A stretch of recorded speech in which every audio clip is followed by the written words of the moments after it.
आज मैं आप लोगों से निवेदन करने आया हूं कि जो माहौल देश में बना है, प्रदेश में बना है, कल मैं झुंझुनू में था, सीकर में था, हर जगह लोग बदलाव चाह रहे हैं।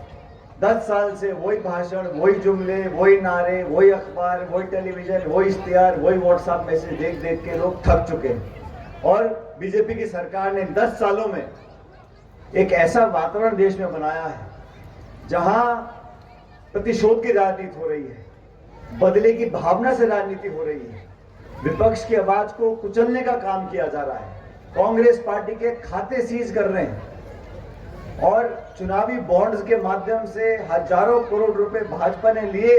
सुप्रीम कोर्ट ने कहा कि इलेक्टोरल बॉन्ड गैर कानूनी है, उनकी जांच तो हो नहीं रही और कांग्रेस पार्टी के खाते बंद कर दो, विपक्ष के लोगों को जेल में डाल दो, निर्वाचित मुख्यमंत्रियों को आप जेल में बंद कर दो, पार्टियों के खाते सीज कर दो, कोई आपके विरोध में बात बोले तो इनकम टैक्स को भेज दो, सीबीआई को भेज दो, ईडी को भेज दो। ये कहां की राजनीति है? 400 पार तो राजीव गांधी जी के आए थे, ये जो नारे दे रहे हैं 400 पार के, कोई दम नहीं है। जब 400 पार कांग्रेस पार्टी के प्रधानमंत्री के आए थे तब उन्होंने इस प्रकार का अहंकार और घमंड नहीं दिखाया था। उन्होंने कभी नहीं कहा कि मैं देश को भाजपा मुक्त बनाना चाहता हूं। इस लोकतंत्र में विपक्ष की आवाज को दबाने का जो काम कर रहे हैं वो स्वस्थ परंपरा नहीं है। इसलिए ये महत्वपूर्ण नहीं है कि संजय जी सांसद बनती नहीं बनती, महत्वपूर्ण यह है कि देश में बदलाव जरूरी है। इस देश में बदलाव करने के लिए हमारा गठबंधन हुआ है, इंडिया अलायंस के तमाम विपक्ष के नेता हम साथ मिलकर चुनाव लड़ रहे हैं। भारतीय जनता पार्टी ने आज भी क्या बोल रहे हैं, किसान के लिए, नौजवान के लिए, निवेश के लिए, उद्योग के लिए, महंगाई कम करने के लिए, बेरोजगारी कम करने के लिए कोई उपाय नहीं। उनको सिर्फ धर्म, मजहब, मंदिर, मस्जिद, हिंदू, मुसलमान, इसके आगे कोई भाषण देने का मतलब ही नहीं। मेरा तो आप सब लोगों से निवेदन है, छत्तीस कौम के लोग और भरतपुर के लोग बहुत समझदार लोग हैं, यहाँ के नेता भी बहुत समझदार हैं। मैं सबके भाषण सुन रहा था, अवाना साहब के, जायदा जी के, वाजिब जी के, ये सब लोग समझदार लोग हैं, आपके साथ दुख सुख पे रहने वाले लोग हैं।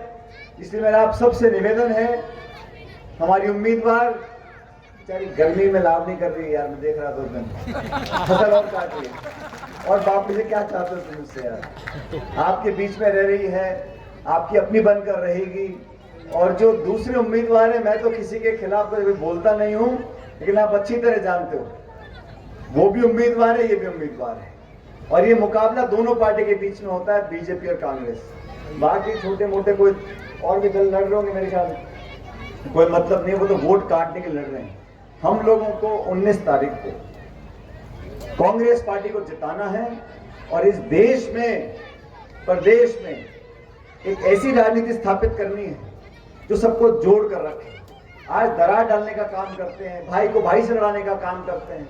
और सवाल पूछो कि गैस का सिलेंडर क्यों बिकता रहा महंगा, चुनाव से पहले आपने कम कर दिया, पेट्रोल डीजल 100 रुपए लीटर बिक रहा है, शिक्षित नौजवान हमारे बेरोजगार भटक रहे हैं, कोई संभालने वाला नहीं है। और मैं आप लोगों को बताना चाहता हूं, जब बीजेपी के पिछली बार 5 साल पहले 300 पार हो गए थे ना सांसद, क्या काम किया?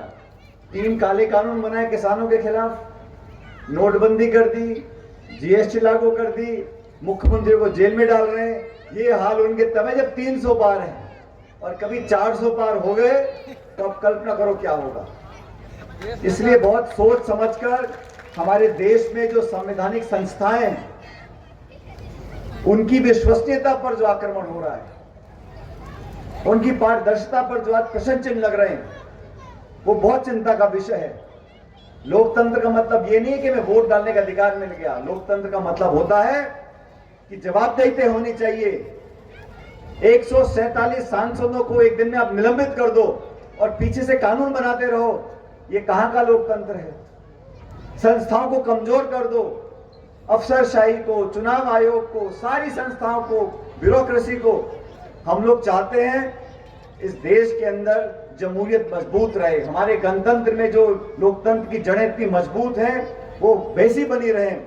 इस बात का हमारा संघर्ष है। राहुल गांधी पैदल चल रहे 4-4 हजार किलोमीटर, न्याय यात्रा निकाल रहे हैं, लोगों को जोड़ रहे हैं। जो गरीब है, दबा कुचला है, पिछड़ा है, महिला है, नौजवान है, किसान, जिनकी आवाज को कोई सुनने को तैयार नहीं है। भारतीय जनता पार्टी में तो एक तरफा काम है। भाषण सुनते रहो, मन की बात सुनते रहो, टेलीविजन पे, रेडियो पे, मोबाइल पे एक तरफा भाषण चलता रहता है। दूसरे के सुनने के मतलब नहीं है। सवाल पूछ लो, तुम देशद्रोही हो। महंगाई कम क्यों नहीं होती? तुम राष्ट्र विरोधी हो। हमारा मैनिफेस्टो बनाया, कहते हैं ये मुस्लिम लीग का मैनिफेस्टो है। मतलब जिम्मेदार पदों पर बैठे लोग संवाद करने से बचते हैं, चर्चा करने से बचते हैं, जवाब देने से बचते हैं। इस प्रकार की राजनीति को हमें समाप्त करना है और उसका काम सिर्फ आप लोग कर सकते हो। आपके हाथ में ताकत है, आपका बटन दबेगा और जनता जनार्दन है। जिसका बटन दबा दिया उसके बारे न्यारे, और जिसका बटन नहीं दबा उसको धरती पर पटक के फेंक देते हो। ये लोकतंत्र की ताकत है। अपनी वोट की कीमत को समझना पड़ेगा और इस नौजवान हमारी प्रत्याशी को अपना वोट डालो। मैं आपसे आग्रह करने के लिए आया हूं। आज भी मुझे 3-4-5 जगह जाना है, लेकिन हम जहां जहां जा रहे हैं, मैं पूरे माहौल को देख रहा हूं। प्रदेश के अंदर लोग ऊब चुके हैं उन्हीं भाषणों से, उन्हीं वादों से। अभी क्या भाषण देते हैं? 2047 में हम फलाना करेंगे, ठिकाना करेंगे, अमृत काल में ये होगा, वो होगा। अरे 10 साल से आपकी सरकार है। इन 10 सालों में आपने किसान की आमदनी दुगनी क्यों नहीं करी? इन 10 सालों में 2 करोड़ प्रतिवर्ष रोजगार क्यों नहीं दिए? ये सवाल तो पूछने का अधिकार है। जो सवाल पूछे, ये राष्ट्र विरोधी है, ये देश विरोधी है। इस प्रकार के वातावरण से निजात पाने के लिए कृपया करके 19 तारीख को हाथ का निशान है, तो बटन दबाकर हमारी बहन को जिताकर भेजो। इतना मैं आपको आश्वासन दिलाता हूं, ये जीत कर जाएंगी तो आपके बीच में रहेंगी और आपकी आवाज को दिल्ली में मजबूती से उठाएंगी। इस बात का मैं आपको आश्वासन दिला सकता हूं। इसलिए साथियों, अंत में, और ये बहुत साधारण परिवार से आती है, मैं कार्यकर्ताओं को कहना चाहता हूं, ये उस तरह का चुनाव नहीं है कि हम लोग उम्मीद करें कि उम्मीदवार हमको लिए घूमेगा। ये चुनाव हमको अपना बन के लड़ना पड़ेगा। एक साधारण परिवार की महिला को अगर आगे लाना है, और ये वो जिला है भरतपुर, ये हवा पलटना जानता है। जिस पे लोग दाम नहीं लगाते उस व्यक्ति को जिताकर जयपुर दिल्ली भेजने वाला जिला है ये। आप सब समझदार व्यक्ति हो, मतदाता हो, इसलिए मैं आपसे पुनः आग्रह करूंगा, सारी बातें भूलकर आने वाले 5 साल तक इस देश की दिशा दशा तय करने का आपको मौका मिलेगा। 19 तारीख को हाथ का बटन दबाकर संजय जी को दिल्ली भेजो, इनको सांसद बनाओ। और ऊपर वाले से प्रार्थना करता हूं कि आप लोग हमेशा खुश रहो, सुखी रहो, फलो फूल आगे बढ़ो। इस क्षेत्र का हमसे, मेरे परिवार से बहुत पुराना लगाव है और मैं हक समझता हूं, अधिकार समझता हूं इस क्षेत्र में आकर आप लोगों से बात कहने का, मांगने का, सुनने का। इस प्यार को हमेशा बनाकर रखना। आप सबका बहुत बहुत धन्यवाद। राम राम साहब।